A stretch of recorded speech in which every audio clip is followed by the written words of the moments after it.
जय हिंद। उम्मीद करते हैं आप लोग अच्छे होंगे। आप लोग को बता दें कि बिहार बाढ़ से तबाह है। बिहार बाढ़ से तबाह है, त्राहिमाम बिहार में मचा हुआ है। लेकिन हमने एक वीडियो पहले भी बनाया था बाढ़ पीड़ित को लेकर, जैसे कि उसमें निशाना हम साधे थे नीतीश कुमार को और तेजस्वी यादव को। पक्ष के नेता और विपक्ष के नेता दोनों देश से बाहर थे। नीतीश जी बिहार से बाहर थे और तेजस्वी जी की बात करें तो ये विदेश में, देश से ही बाहर थे।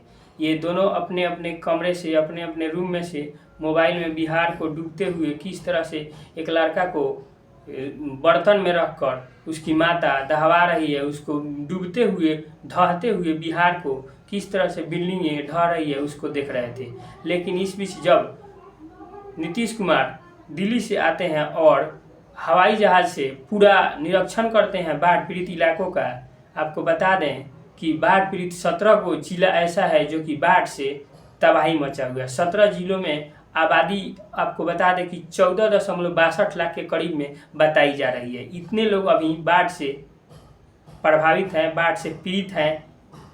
जो कहें बाढ़ से उनका घर द्वार पूरा ढह चुका है, जगह जमीन सामान चीज़ जितना है सब बर्बाद हो चुका है। इतने लोग बाढ़ से तबाह हैं। इतने लोगों को लिए सरकार ने ऐलान किया सभी के खातों में 7-7 हज़ार रुपये जाएंगे। आपको बता दें कि 4,38,529 बाढ़ पीड़ित लोगों के खाते में 7-7 हज़ार रुपये गया है। आप लोग गुना कर लीजिएगा कितना हुआ। टोटल 3 अरब से अधिक रुपया सभी को दे दिए गए हैं। लेकिन अभी ये भी बात आ रही है कि अभी जितने लोग बाकी है उन लोगों को भी खाते में 7-7 हज़ार रुपये जाएंगे। लेकिन नीतीश कुमार जी, आपको ये सोचना चाहिए कि 15 साल से हम राज कर रहे हैं, लेकिन बाढ़ हमेशा आ रहा है। ये ऐसा आपदा है कि हर साल बाढ़, जब नेपाल में बारिश होती है अधिक तो बिहार में बाढ़ आती है। बिहार में बाढ़ आती है तो इसको कैसे रोकें? आपने कभी ये नहीं सोचा कि हमने, चाहे दल के नेता हो या विपक्ष के नेता हो, कभी किसी ने ये नहीं सोचा कि हम बिहार को बाढ़ से कैसे बचाएं? बाढ़ आने की वजह से हमारा बिहार हर साल बर्बादी होता है और पिछड़ा है ही और पिछड़ते जाता है। इसलिए अगर आपके पास कोई उपाय नहीं है तो हमारे खान सर से सलाह लीजिए और बिहार को बाढ़ से कैसे बचाएं अच्छी तरह से आपको सजेशन देंगे और राय देंगे।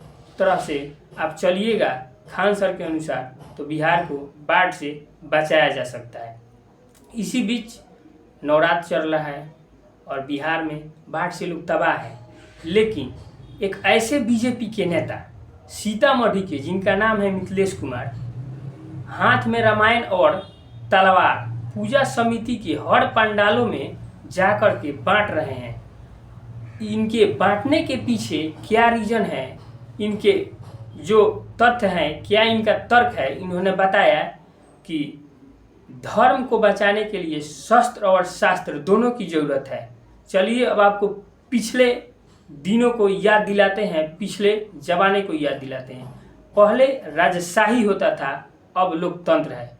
पहले राजशाही में राजा रक्षा का काम करता था और आज लोकतांत्रिक है। इस समय में पुलिस हमारी रक्षा की कार्य करता है। ये हमारी जिम्मेदारी कहीं से नहीं बनती है।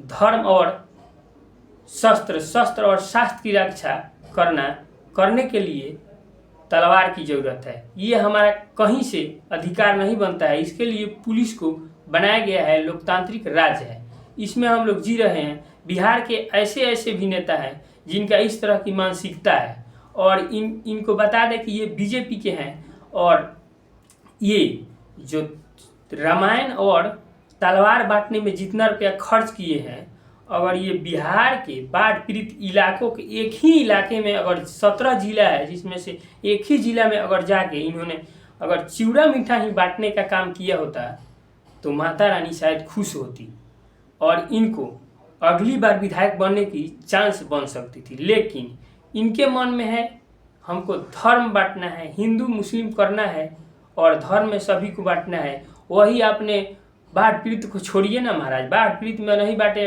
अगर बिहार इतना गरीबी से जूझता है, उस इलाके में जाते जिस इलाके में आपने तलवार थमाया है, उस इलाके में उसी लड़के के हाथ में अगर कलम थमाते तो कितना अच्छा होता है। सोचिए, ये मानते हैं कि युद्ध के दौरान राम जी भी शस्त्र का पूजा किए थे, पूजा करके युद्ध में गए थे।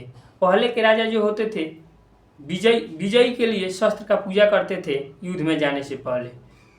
हमारे सेना में भी हर दशहरा के दिने शस्त्र का पूजा किया जाता है। ये प्राचीन समय से परंपरा आ रही है, लेकिन ये बांटने की परंपरा बिहार के एक बीजेपी के सांसद सीतामढ़ी के नए पे शुरू किए हैं। इनका तर्क है धर्म को बांटना।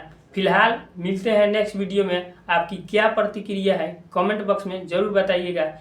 देख रहे थे आप द भोजपुरी पेज, मैं राहुल यादव।